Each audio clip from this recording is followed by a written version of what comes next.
Hello and welcome to the first video on chapter 1.1, the structure of data.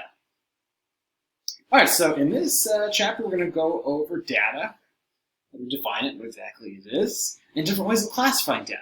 We'll look at cases and variables, categorical versus quantitative variables, explanatory versus response variables, and then how can we use data to answer questions. This is what we're going to be doing the entire semester, but we'll do a little previews of this at the end of the lecture. Okay, so why statistics? One of my favorite reasons for teaching this class, unlike some of the more abstract math classes, like algebra and whatnot, is students always ask, why do we need to learn this? And I both respect that and try to answer it. But statistics, hopefully, if you're observing and paying attention, statistics are everywhere. Everything is done with statistical analysis, whether it's health, the different medications, treatments, and drugs that are out there. Those are all done with statistical analysis. They're created with biology and chemistry, of course, but tested with statistical analysis. Business practices and business analytics are now done with a lot of data and statistical analysis. Sports, of course, is now getting a lot more data-driven. Psychology and sociology, what makes people happy and content. Experiments are done, and you do statistical analysis on the responses. And all this is about data. Statistics is all about data, collecting data, describing data, and analyzing data. So Chapter 1 is going to be all about collecting data. We'll look at different ways of sampling and getting data. What do we do with that? Chapter 2, we're going to focus on describing data, how to describe data, both visualizing with graphs and charts and tables, and also summarizing with statistical measures like mean, median, standard deviation, that kind of good stuff. That's in Chapter 2. And then analyzing data, we're going to be spending, really, chapters 3, 4, 5, 6, 7, analyzing data. And really collecting, describing, and analyzing, this is going to be intertwined throughout the semester. So it's not that clear breakdown of chapters 1, 2, and so on. And as I mentioned before, data is everywhere. You find data, like I said, health and science, business, sports is being kind of taken over in some ways by data analytics and quantitative analysis. Silicon Valley is using computational power and statistics to answer questions and both make our lives more convenient and maybe less convenient too. We'll talk about that more throughout the semester. Okay, so what is data? Data are a set of measurements taken on a set of individual units. So it helps me think about this. If you've ever taken a survey or answered questions online, you are an individual unit. And data is the questions, like the answers you give, of information that's observed from you. And data is usually stored and presented in a data set, comprised of variables measured on cases. All right, so we obtain information about cases or units. A case or a unit is the individual. Think about this as the individual that we're getting the information from, and a variable is any characteristic that is recorded for each case. All right, let's get to an example here. I think that's the best way to look at the difference between cases and variables.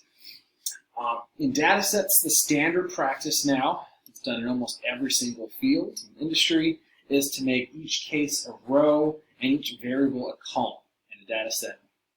So if you've ever used Excel or Google Sheets, they should look familiar, kind of like an Excel sheet. This is a data set. So right here, each case is a country. And they're named right here: Afghanistan, Albania, Algeria, etc. So we go back here. Cases make up a row. So if we go back, Afghanistan is here, the first row underneath the heading. So that's one case. Albania is another case. And each variable makes up a column. So if we go over here, land area is one variable. How big is the land area of each of these countries? So we have land area, population, let's say gross domestic product, and so on. Each of these columns is a variable. All right, here let's look at another example where just to give an introductory survey to my stats students. This is one I gave years ago when I used to teach at a four-year school. So the first variable here is year. This doesn't make quite as much sense at a community college. It's the year, maybe how many classes you've taken or how long you've been at the school might be an appropriate question. But the freshmen, sophomore, junior, seniors, kind of silly at a community college. But I asked that, gender, higher SAT score, etc. So we'll go over these a little bit more. But I do want to point out, each case right here is as an individual student. So that's why they're called cases or units. It's an individual unit. Row 2 right here corresponds to one student who answered all these questions I gave. All right, let's look at one way how to classify variables as either categorical or quantitative.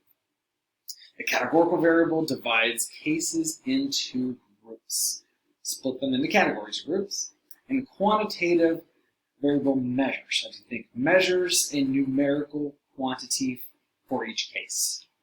So the quickest way to separate these two is quantitative should be numerical. But as you'll see in a second, it's not quite that simple. I'm going to go back to that previous data set about the student survey data. And let's go through each of the columns, each of the variables, and classify. So here I got color-coded, red is categorical, and purple will be quantitative. If we look at year in school, how would you classify this? And if you want, it'd be a good idea to pause the video and either mentally or on a piece of paper, write down each of these variables up here. Variables, A through L. Is each one categorical or quantitative? So if we go to the first one, year, I think directly you're asking first, second, third, or fourth year in school. We could think about that as categorical. Put them in categories into different groups, 4 different groups. So we call it categorical. But you can also think about this as quantitative. And why is that? If you think about first year, you could label this as a 1, sophomore you could label as a 2, junior a 3, senior a 4. And those numbers kind of make sense. First year is 1, 2, 3, 4. So you could convert these and turn these all into numbers and turn it into categorical.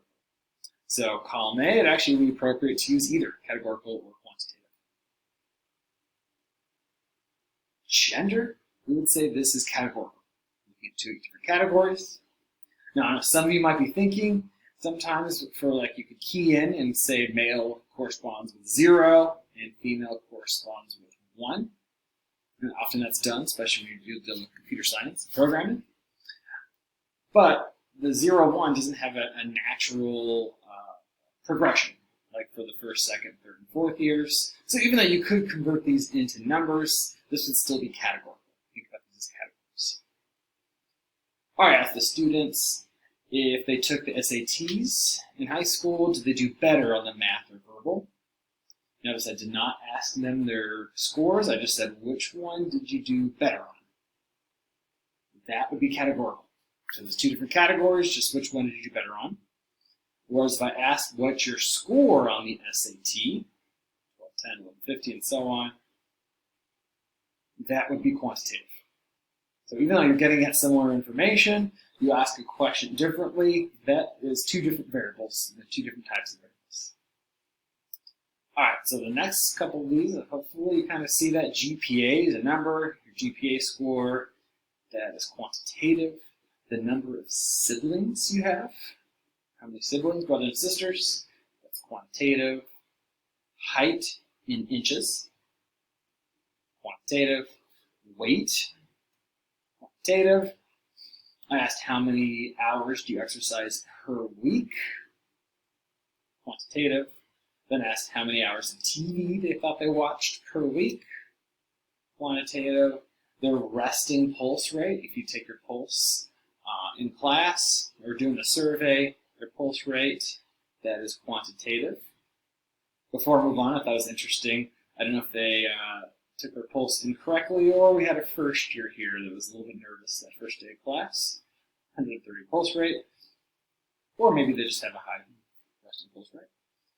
And lastly, I asked the students, if you could win one award in your lifetime, would you choose to win an Olympic gold medal, an Academy Award, or a Nobel Prize? That would be categorical. All right.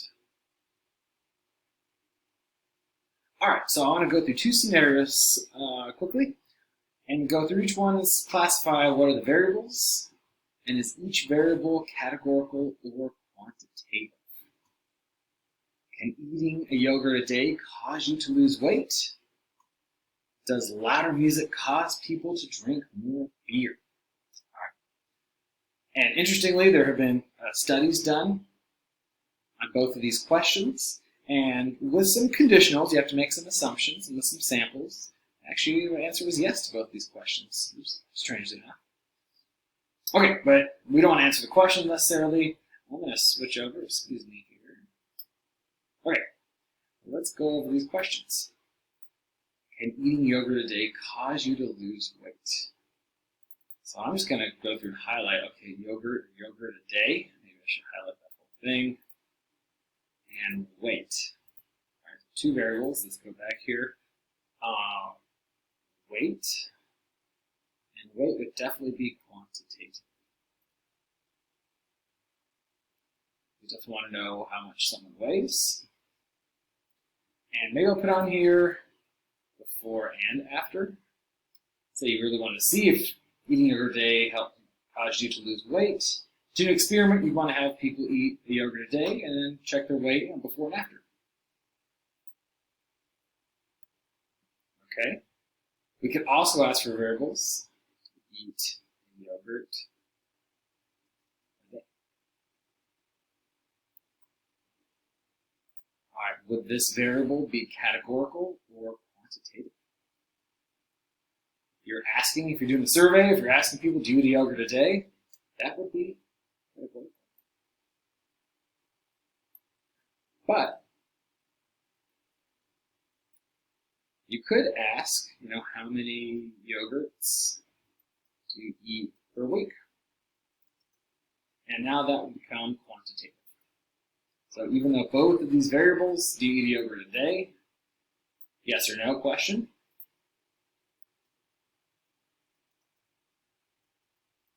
Let's say we've got categorical because of the yes or no question, whereas how many yogurts do you eat per week? That would be quantitative, because that would be a numerical answer. Oh, second scenario, does louder music cause people to drink more beer? All right, so highlight right here. Okay, louder music. All right, it's got to be variable, something along with this, and cause people to drink more beer. So if we take both of these, for louder music, since it's focusing louder specifically, we could ask music volume in decibels. And would that be categorical or quantitative? That would be quantitative. And beer consumption, that would also be quantitative. But I want to put down a couple other possibilities. And when I don't teach this as a hybrid class, I go through this in class and let students have 5 minutes to come up with different ways of doing variables. So I want to remember what other students asked. Well, maybe instead of music volume, we could talk about music style or music category. It's heavy metal, which tends to be louder, make people drink more beer than classic rock. Could also ask, type of beer might be an interesting question. That would also be categorical. And there's definitely some more options we could put down, but since we're focusing on louder music, we definitely want to make sure we have volume in there. And more beer, it'd be nice to know maybe the types of beer that get sold, but we're looking at total beer consumption.